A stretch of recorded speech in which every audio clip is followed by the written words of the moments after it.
ఒక rational thought కావాలి, ఒక లాజికల్ ఎక్స్ప్లెనేషన్ కావాలి గాడ్ అంటే ఏంటిది. సో దానికి మన సనాతన ధర్మంలో కొన్ని కోడ్స్ రూపంలో వాళ్ళు చెప్పారని అనుకుందాం. మనం సైంటిఫిక్ గా మనం కొంత ఆలోచిద్దాం. ఈ విశ్వము ప్రారంభం సమయంలో ఒక పెద్ద విస్ఫోటనం జరిగిందని అంటారు, బిగ్ బ్యాంగ్ థియరీ అని ఈ మధ్యన అంటున్నారు. సో ఒక ప్రారంభం సమయంలో ఏదో ఒక సౌండ్ వస్తుంది కదా, ఆ సౌండ్ ఏంటిది? ఓంకారం, అవునా కదా? ఓంకారంతోనే ఈ సృష్టి అనేది ఆరంభమైందని అంటారు. అది నిజమే, ఎందుకంటే స్పేస్ లో వచ్చే ఏకైక సౌండ్ ఓంకారం. ఈ ఓంకారం అనేది రివర్బరేట్ అవుతూ ఉంటది. అయితే ఈ ఓంకారంలోనే ముగ్గురు పరమాత్మలు ఉంటారు అని మనకు చెప్పారనమాట సనాతన ధర్మం.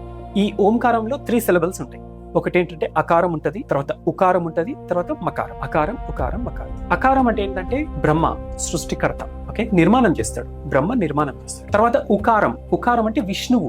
విష్ణువు అంటే సంరక్షకుడు, అంటే ప్రతిదాన్ని కాపాడుతుంటాడు అని అర్థం. ఆ తర్వాత మహేశ్వరుడు. మహేశ్వరుడు అంటే ఏంటంటే అక్కడ ఎండ్ అవుతుంది ఎవ్రీథింగ్, ఓకే, ముక్తి లేదా మోక్షం. సో ఇప్పుడు ఈ పర్స్పెక్టివ్ ని మనం ఏం చేస్తామంటే నేచర్ యొక్క బిల్డ్ ఏ విధంగా అయ్యిందని మనం ఒకసారి గమనిద్దాం. We're part of this nature, yes or no? Just. So ఈ నేచర్ లో మనం ఎట్లా బిల్డ్ అయినామనేది ఒకసారి మనం గమనించుకుందాం. ఓకే, మన బాడీలో మనం సర్వైవ్ కావడానికి 3 parts ఉంటాయి అన్నమాట. ఈ 3 parts డెఫినెట్ మనకు చాలా అవసరం. మన హెడ్, తర్వాత ఈ చెస్ట్, తర్వాత మన స్టమక్, ఈ రీజన్. సో ఈ 3 parts ఆధారంగా మనకు ఈ శరీరం మొత్తం పూర్తిగా తయారవుతుంది. సో ఈ కడుపు భాగంలో జనరల్ గా ఏం జరుగుతుంది? ఇక్కడ ఈ భాగంలో ఒక బేబీ నిర్మాణం అవుతుంది, సృష్టి జరుగుతుంది. ఫర్ ఎగ్జాంపుల్ మనం తిన్నటువంటి ఫుడ్ ఏదైతుందో అది ఎనర్జీ లాగా నిర్మాణం అవుతుంది. సో ప్రతిది ఏదైనా సరే ఇక్కడ నిర్మాణం అవుతుంది అనమాట. ఇది బ్రహ్మ, ఓకే, దిస్ ఇస్ బ్రహ్మ. తర్వాత మన చెస్ట్ రీజన్, మన చెస్ట్ రీజన్ లో ఏముంటది? హార్ట్ ఉంటది, తర్వాత లంగ్స్ ఉంటాయి. ఇవి ఏం చేస్తుంటాయి? మన లైఫ్ ని కాపాడుతుంటాయి.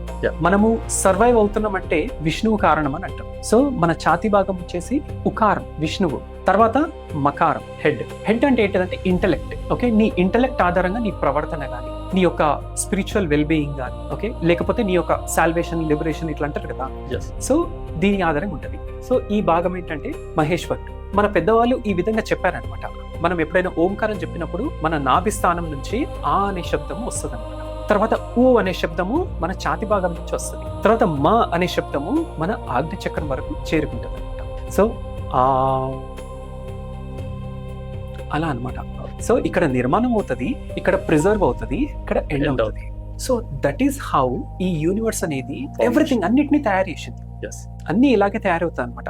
ఈ 3 తత్వాలు ఉంటాయి, బ్రహ్మ, విష్ణు, మహేశ్వరుడు. ఈ మూడింటి సంగమం ఆధారంగా ఈ సృష్టి నిర్మాణం అవుతుంది. ఒక ప్రాణం ఉద్భవించాలంటే దానికి కావాల్సినవి ఈ 3 ఖచ్చితంగా. సో ఈ రకంగా మనము గాడ్ అనే దానికి ఒక పర్స్పెక్టివ్ ని మనం అర్థం చేసుకోవచ్చు, అంటే నేచర్ యొక్క బిల్డింగ్ ఆధారంగా.